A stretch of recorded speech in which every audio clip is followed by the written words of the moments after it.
PSL হতে যাচ্ছে বিশ্বের সেরা ফ্র্যাঞ্চাইজি লিগ, এমনকি বিনিয়োগের জন্যও এখন সেরা বাজার পাকিস্তান সুপার লিগ, এমনটাই মন্তব্য করেছেন পাকিস্তান ক্রিকেট বোর্ডের চেয়ারম্যান মোহসিন নাকভি। একই সাথে বিতর্কিত বিষয়গুলো শক্ত হাতে দমন করছে তারা। আইপিএলকে টপকে পিএসএল এর উন্নতি নিয়ে নাকভির মন্তব্যের ব্যাপারে আরও থাকছে প্রতিবেদনে।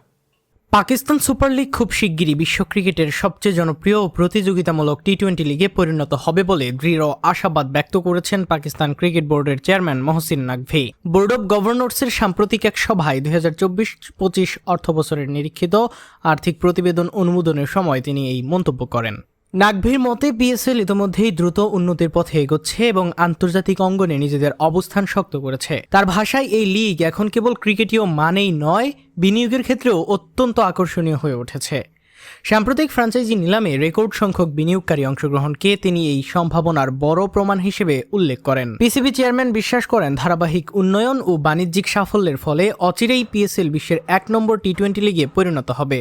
তবে মাঠের খেলায় বিতর্কও কম হয়নি। পাকিস্তানের তারকা ব্যাটার ফখর জামান শৃঙ্খলা ভঙ্গের অভিযোগে আলোচনায় এসেছেন। একটি ম্যাচে বল বিকৃতির সন্দেহে তাকে 2 ম্যাচের জন্য নিষিদ্ধ করা হয়েছে।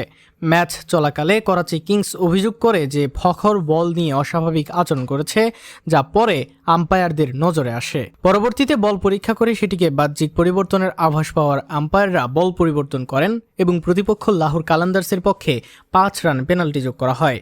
এই ঘটনার পর ফখরের বিরুদ্ধে শাস্তিমূলক ব্যবস্থা নেওয়া হয়। তিনি নিষেধাজ্ঞার বিরুদ্ধে আপিল করলেও পর্যাপ্ত প্রমাণ থাকায় তা খারিজ হয়ে যায়। সব মিলিয়ে একদিকে যেমন পিএসএল বাণিজ্যিক ও ক্রীড়া উভয় ক্ষেত্রেই দ্রুত এগোচ্ছে, অন্যদিকে শৃঙ্খলা বজায় রাখতে কঠোর অবস্থানও নিচ্ছে আয়োজকরা, যা একটি বিশ্বমানের লিগ হয়ে ওঠার জন্য গুরুত্বপূর্ণ পূর্বশর্ত হিসেবে বিবেচিত হচ্ছে।